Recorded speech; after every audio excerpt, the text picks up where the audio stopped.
سلام به همگی، اومدیم با یه ویدیو فوق‌العاده برای شما عید همیشه. چه ویدیویی؟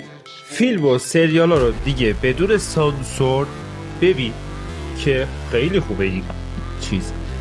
خب ولی قبل از اینکه ویدیو رو تا ببینی حتما ویدیو رو لایک کن، چنل ما رو سابسکرایب کن و زنگوله رو فعال کن تا ویدیوهای دیگه ما رو از دست ندی. بریم سراغ آموزش.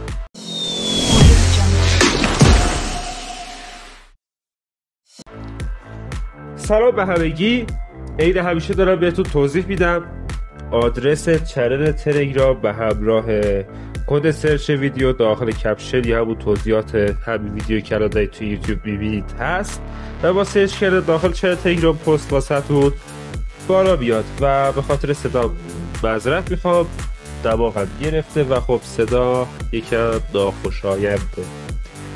خب وقتی که وارد چنل تلگرام شدید روی ببال روم بزنید و برنامه رو دانلود بکنید. بعد از اینکه دانلود رو نصبش کردید وارد برنامه میشید و باید قند شکرتون خاموش باشه چون فیلتر 20 خوشبختانه و بروزترین فیلم های روز دنیا رو به صورت زیرنویس زبان اصلی و دوبل فارسی در اختیارتون میذاره. چی از این بهتر؟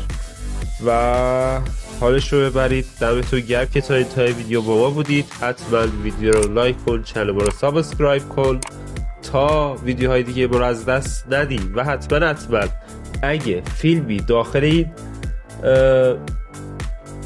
برنامه پیدا نکردی خیلی راحت یه برنامه دیگه ما معرفی کردیم که متاسفانه اون به قند شکر نیاز داره ولی اون مجموعه فیلم هاش کامل تر از ایده و خیلی راحت میتونید برید اون آموزش استفاده از برنامه رو گذاشتم و ببینید که در آخر ویدیو واسهتون نمایش داده میشه و کلیک کردن روی اون میتونید برید آموزش رو ببینید. تا ویدیوهای دیگه بدرود.